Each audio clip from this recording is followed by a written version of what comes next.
those who sponsor this particular class, which is the JNH class. So we are about to get on the way. The wire is about to be dropped. The gate is about to be unleashed, and so are these electric riders. Well, quite electric. The riders like that are not.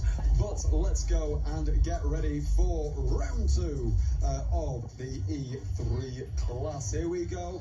The arm at the top, and we're going down, and it's a brilliant start. Wow, on the outside, sensational move there by one of the riders. There's all of them bunch up. Look at that, you can already see the dust after the first corner being kicked up by all of these riders. Obviously, these bikes are a lot faster as well. The number 5 leads the race so far. A great performance from Vinnie Barnes leading the race, but maybe not for long, as we see 2 bikes going on the outside. That's the 112 and the 313 having a sensational effort on this first lap. Eli Walton and Theo Hancock going on the wider line, but the number 5 Vinnie Barnes doing everything he can, playing defensive. This is what you need to do if you want to win races.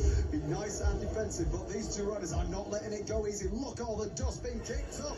Almost sends it on the inside of the number 5 there, as we're going to see him move on the outside. What a move there, down to the inside by the 112 of Eli Walton, as he absolutely sends it. Look at this base, Ross, it's sensational. Brilliant racing already in this second moto of the day. It must be said, Vinnie Barnes was desperate to get the whole shot as we got arriving on, and that is Vinnie Barnes. Oh no! The number 5 on the Husqvarna's gone down straight back on the bike, and now pushes onwards once again.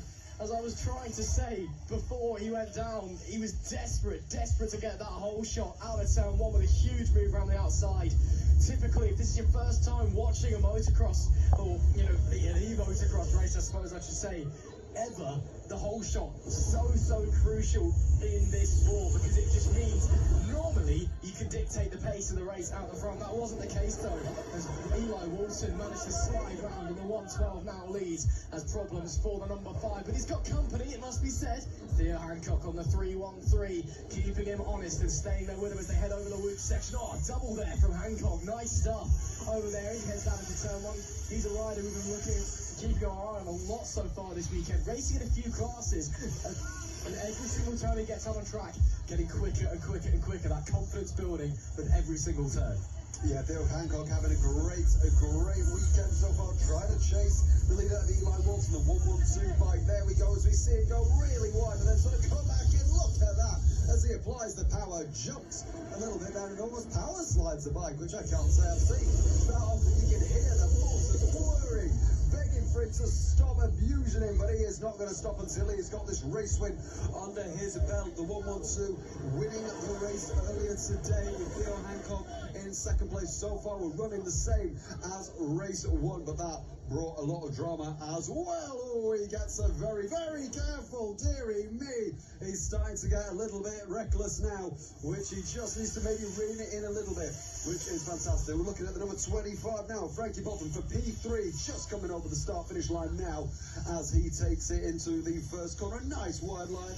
He doesn't really have anyone around him. He's just sort of enjoying his podium position at the minute, which is lovely to see. Obviously the 25, very recognisable by the blue and white bike, black helmet and black overalls, which looks brilliant as we can see him coming over the bumps. Wow, a lot there. It's like watching an equine event at the Olympics. Fantastic to see by this young rider, the 25. There we go, coming to a little bit of a stop there, but he's one of the riders that likes to take it quite tight through that corner on Mallory Mountain, doing everything he can to try and catch the 2 leaders who have just been, well, quite frankly, uncatchable. Obviously the leaders, 112 of Eli Walton and 313 of Theo Hancock. And we are now, well, as I say that, we literally pants them as well. The 112 there, Eli Walton trying everything he can. Look at how he applies the power. So much confidence on that bike from that young man. Absolutely sensational so far. He's been chased by the 313 Theo Hancock, who is trying to come up with an answer, but he's just pulling away. Look at that, he's trying to rag that blue bike. Obviously very recognisable, the 313. You can tell the rider because of his blue and purple overalls and the bright pink helmet with a GoPro. on the top of it. Very recognisable. The 1-1-2 having a little bit of a slow exit there, but I'm sure he will make up for it coming through the top of Siron here. There we go, coming down here and through this left-hander here. Nice and tight, gets his leg out nice and wide as he comes to start another lap there. The K-Tech curve there and coming through over the start finish line. A couple of races to go as he does the double there. Does the 1-1-2. Great performance so far. Eli proving absolutely just what he's capable of. But this is now where it's going to get really tricky because, as I say, he's coming up to the back markers. And lots of back markers, as you can just see by your screen. Look at all that dust and all the rocks being kicked up.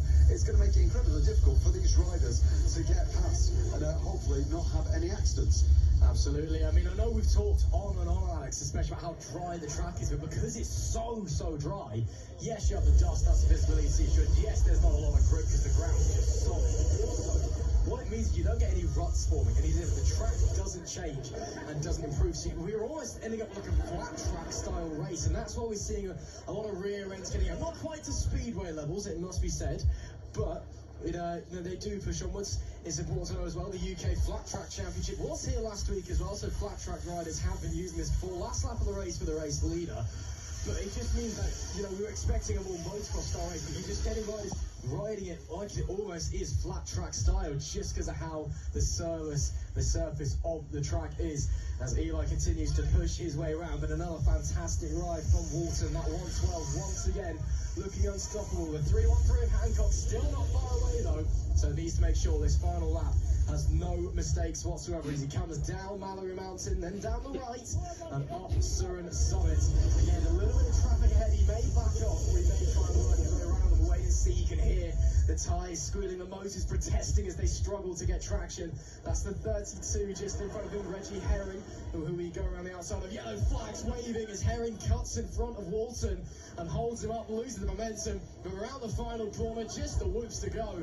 It is another fantastic performance from the 112. He takes moto number 2. It's 2 from 2 for Eli Walton. A fantastic ride. Theo Hancock will bring it home in second place.